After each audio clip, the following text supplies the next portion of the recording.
Merry Christmas, everybody. Cheers.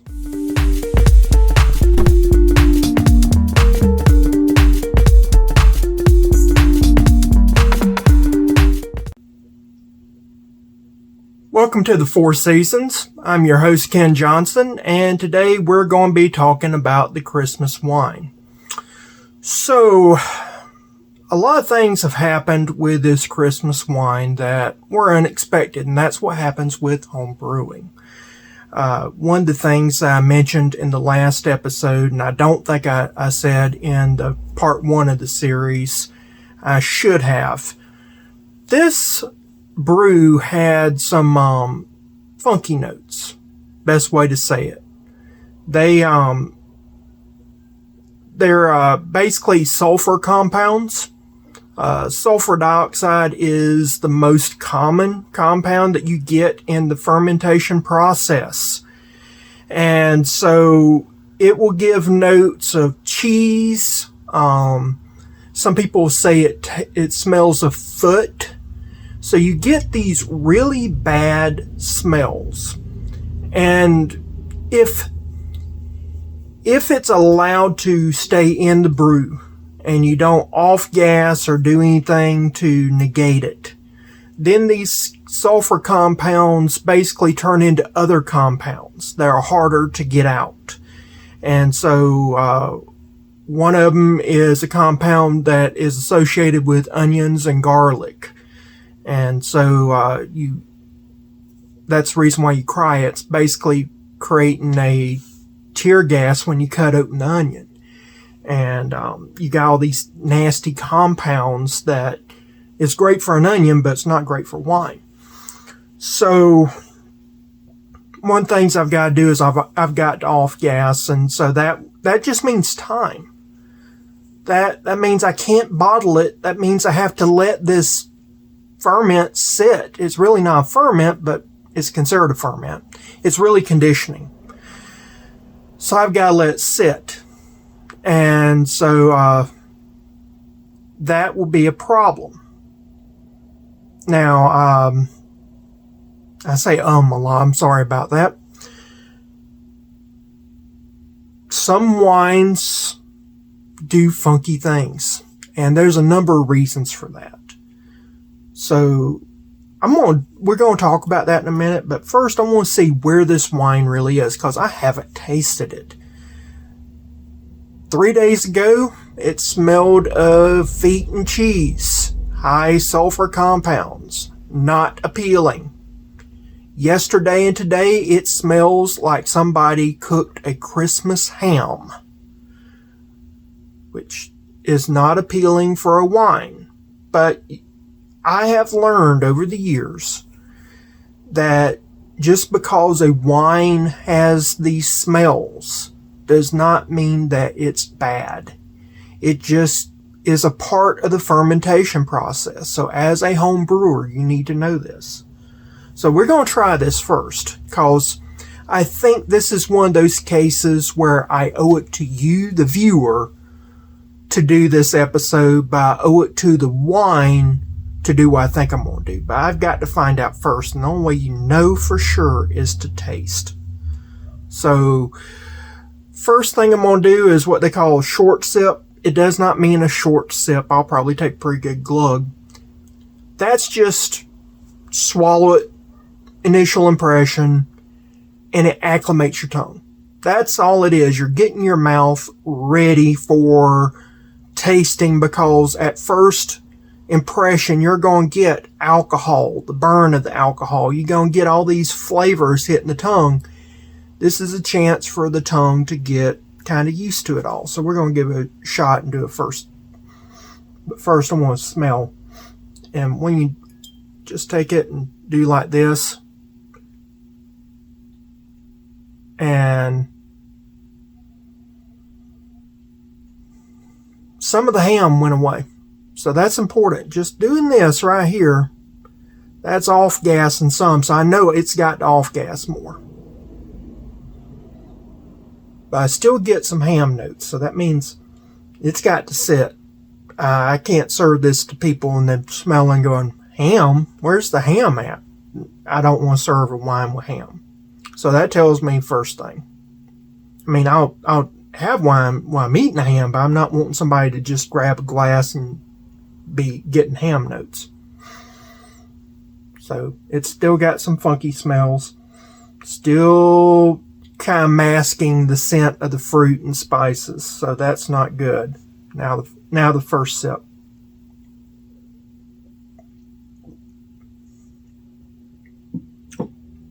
Ooh. That's good. Wow. That's really good. That is phenomenally good. The clarity on it, not the best in the world right now, but that's because I've got fruit in there and all sorts of spices. I can put this back in the refrigerator and clear that out. Back note, it's got some wang. So you really can't taste the alcohol.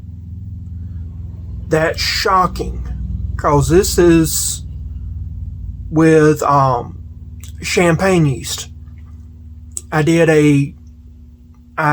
broke open, if you remember from the pumpkin beer, I broke open one of those last night. It was like having a 6-pack. It had so much alcohol, it was like drinking 1 6-pack. I expected something like this with the wine. I think it's because of the sugar content that I overloaded it with sugar, and then I back sweetened. And by back sweetening, I think it masks that alcohol, because that's got, I know it's got alcohol in it, because when I drank it when it was freshly fermented, it had some alcohol. Some peppery notes, which there was no pepper in it. Well, yeah, there was pepper in it. There was some black pepper from the 5-spice. And I haven't had those notes yet. So this is neat that I've got those pepper notes finally. It was just a small amount, so I really don't think it was the black pepper, but I'm getting those peppery notes. Not getting a lot of spice. You know, you think got a cinnamon stick in there. It's got orange in there. You're really not getting the allspice and all that as like, oh, this is going to be strong. It's not there. I'm not over extracting. But I'm using Badia brand. Badia brand is a lower quality spice. Not trying to knock Badia. It is a more affordable, but by being more affordable, it is lower quality. And so, I mean, you have to use more. If I used a higher priced allspice or clove, I would have had problems.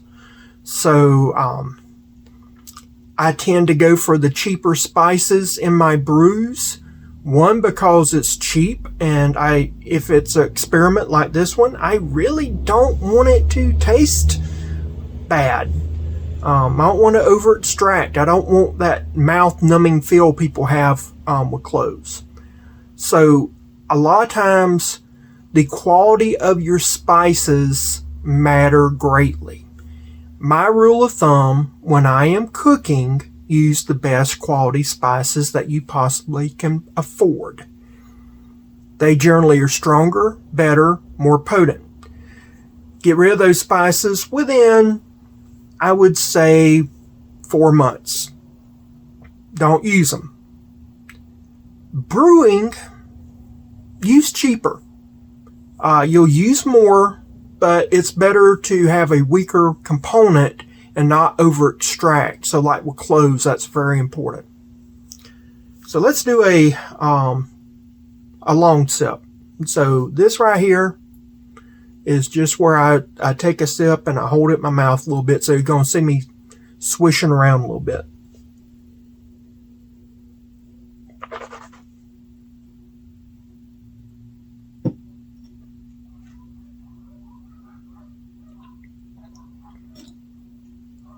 Okay. cranberry was really on the end. Now it's coming to the forefront. But on the very beginning, grape. Just a real smooth grape. And then on the back end, you get that real strong cranberry that kind of grows, which is really good because you want that first sip to be kind of sweet and good. And then cranberry has kind of a little bit of a stringent property, and it kind of cleans the tongue so that you can taste other things. There's actually a chemical process that tannins mix with saliva proteins, and they actually bond together. So you have the two and they bond. And when you say that it's kind of like stripping your palate, it really does. It pulls all that saliva. It pulls everything that might be with the saliva. It pulls that away. And then when you swallow, normal swallowing action, those tannins grab all those proteins and stuff off your tongue. It goes down. And then when you take another taste, your taste buds are exposed better than what they were before. This is why wines or any type of high tannic acid compound drink can improve the flavor of your foods. There's a science behind it. And I don't brew like a scientist, but I love the science too. And I'm not saying I'm scientific. This is an art, but you need to understand why the chemical compounds do what they do. Not much spice that I can discern. Like first sip, I had peppery notes, all that. That second sip, really not a lot. I'm going to go in for another one.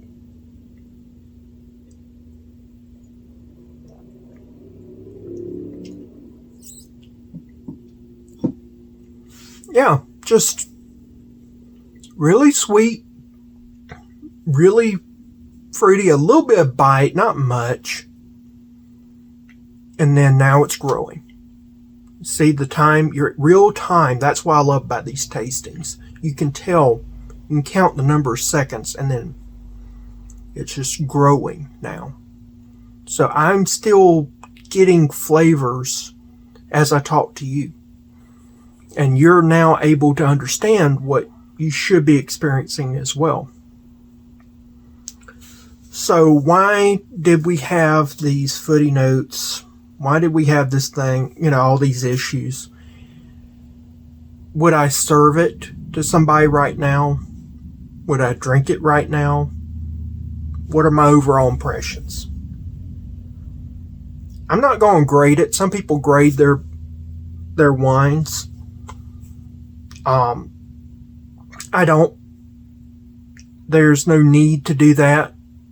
I just tell you if I like it, if I don't. Will I drink it again? Will I go for it? This right here, it doesn't matter what time of year it is. It could be summertime. It could be fall. It could be Christmas. Whatever time of the year, I'm drinking this. This is actually kind of a mimic of a wine that a local winery produces. I think I did a very good job of mimicking it. This is something I would drink year round. I know I call it my Christmas wine because it has the cranberry in it and it's kind of reddish and kind of festive. This is a year-round drink. It's almost sangria-like. It's that I like sangrias. I like sweet, fruity stuff. Which is unique because I also like whiskeys, and especially like rye whiskeys that are peppery and got a lot of character to them. I like metheglins, which is a type of spiced mead that I may make later. But this is really, really, really good. Would I serve it to a guest right now? Yeah, I would. I probably would preface it, let them know that it's a young wine. So it may have it's not an unpleasant smell. Don't get me wrong. If you took one of my favorite things to do is take a picnic ham, slice it, take some maraschino cherries and Sprite, and bake it. And it's just a really, really, really easy, cheap, festive little ham to do. And that's kind of what it smells like.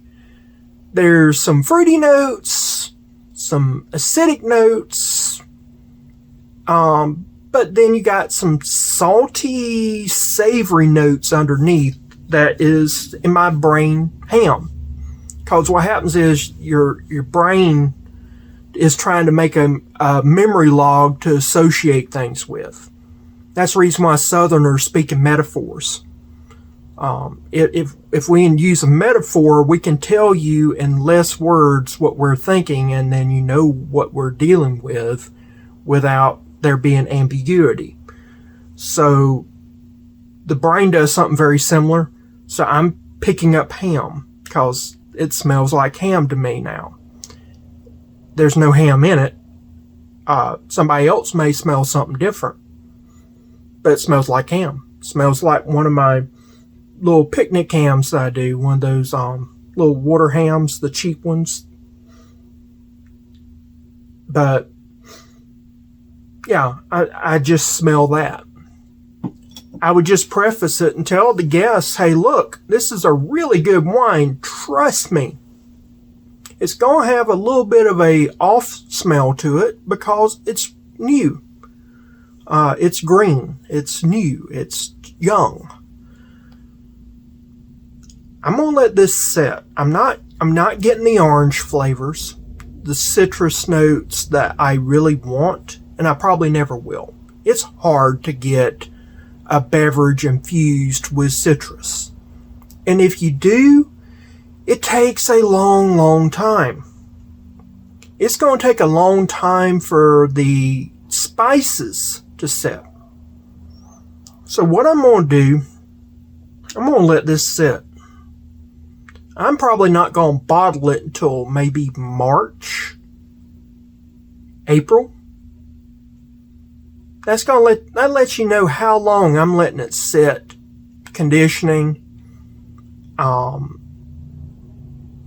It's got enough alcohol in it. I'm not worried. I'm not going to get any type of nasty things growing in it. People worry about wines too much. That's the whole reason for wines, is that it's a preservative. The alcohol preserves stuff. I'll let it sit. Then I'll bottle it probably in April. So it's just going to sit. That's it. It needs to. I might make my wife a glass of this and let her try it. But other than that, we're not going to drink it. We're just going to let it sit. From there, I'll bottle it in April. And then next Christmas we'll have it. I think that will give it sufficient time to age. The ham notes should be gone. In fact, the ham notes probably gone in a few weeks because it's off-gassing. And that's something you got to do with your brews. You got to let them off-gas sometimes. And then it really lets flavors meld. And what's funny, I just took another sip. Now I taste more of the cranberry. Just that little bit of off-gassing time.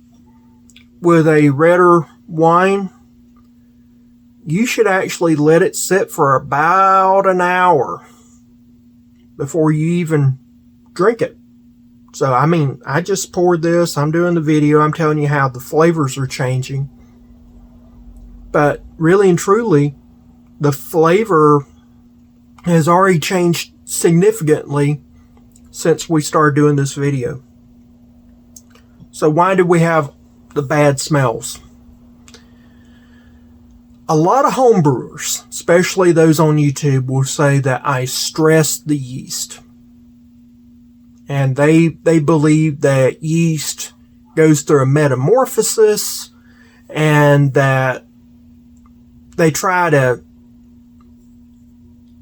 almost anamorphosize the yeast. That like yeast are thinking creatures. They're adaptive. They're adaptive plants. They're a fungus, or a type of fungus. And they do adapt. And they do change, but I don't think they change like most homebrewers think that they do. The science behind it says that they don't. But the belief upon most homebrewers is that if you step feed the yeast, you don't stress out the yeast, and then they won't produce the sulfur compounds. That's a theory. That's not fact. That is not provable. It's testable. But I've never seen anybody test it. And I've done hundreds, not thousands, of brews.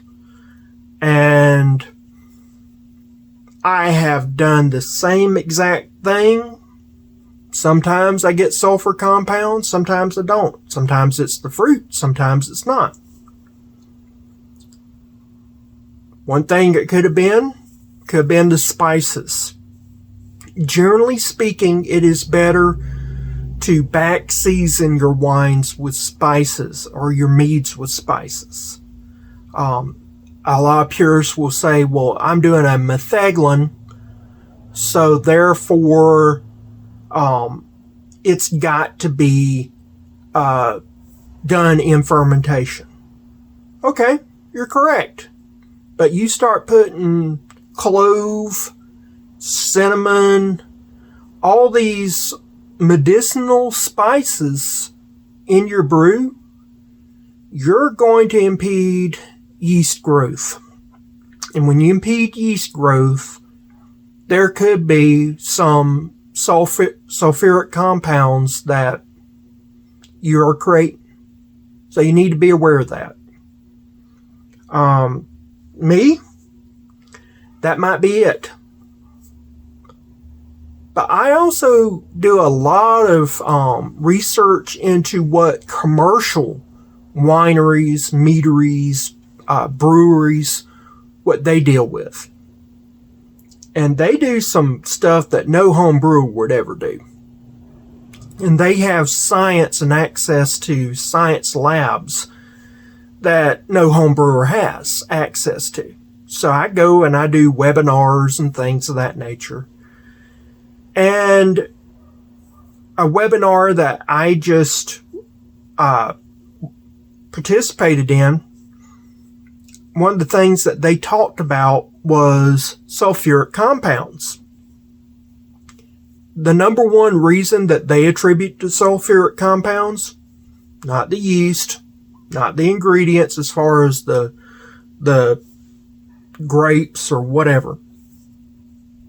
They attribute it to not heavy metal, but iron and copper. Those are the two that they say cause the most amount of sulfuric compounds. Copper being the biggest one. Copper can come from water sources because most water sources used to use copper fittings. In fact, you still find copper fittings in a lot of plumbing. I used a water source that's spring water. There could be naturally occurring copper and iron in that water source. Or there could be an issue where the fittings that they used had copper and iron in them. Another thing is that my sister cooked this very acidic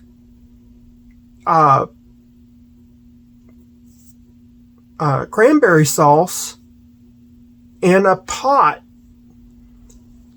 Most pots use iron and copper, and they normally use a combination of both, because iron is pretty good for, or steel, which steel is just a type of iron that's been smelted together with carbon and a few other things, but it's still iron.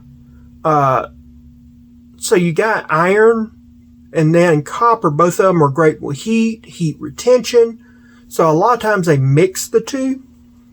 So it could have been from the cooking process, because she didn't cook it in glass.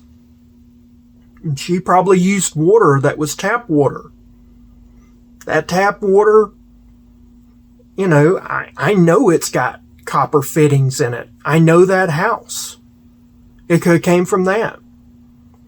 The orange juice company,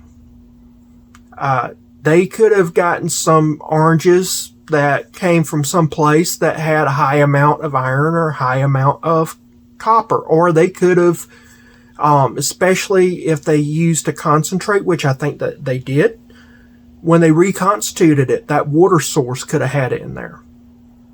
I think I used... No, I didn't use... I did use orange juice in this, I think. I know I used fresh oranges.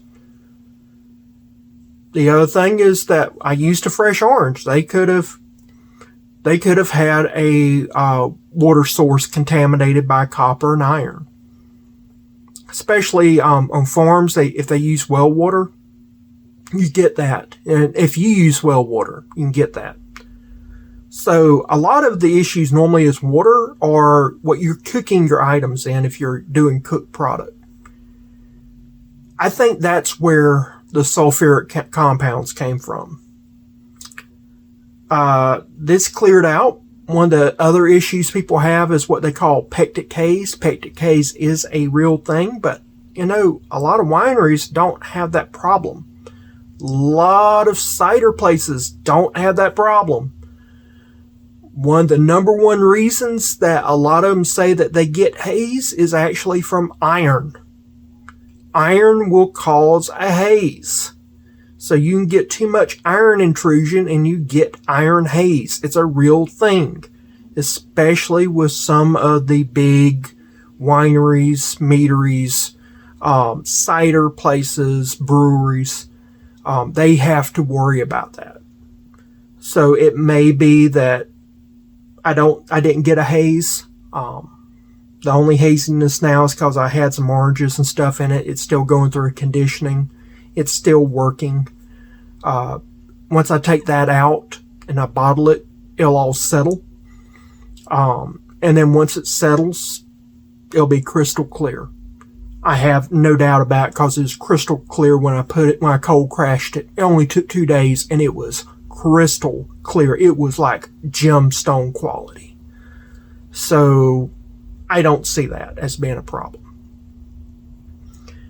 But I think letting some age on this will be a issue that we need to do. I think it's going to improve the wine. Some wines I don't age because the flavors actually degrade. I think this is strong enough that the flavors will not degrade. It will only get better. And so I'll probably do a Christmas video next year, if I can remember, where we will actually do a tasting. And then I may look back at this video and say, yeah, right now I'm saying this is like, if I was going to give a number, 10 being I can't improve upon it. 1, I'm not going to give this to anybody. I'm not going to drink this. I'm going to throw this out. I'm saying about a 8.5. It's almost 9 level right now. If it did not have that smell, it would be a 10. I mean, it's that good. I would be proud. If it didn't have that scent, I would be proud right now. It's almost before Christmas. I would bottle this up, take it to any party, and give it as a gift to the host or hostess. And not worry one bit about it. I would be proud to give them something like this. This would be like, here's what I've done. Right now, the ham flavor, or not ham flavor, but the ham scent, that is what does it. That is what makes me not want to do this. So, we're going to let this sit and see what happens. And I will see you in a little bit for another video. But until now, I want to wish you and your family the merriest Christmases and a very happy New Year. Bye.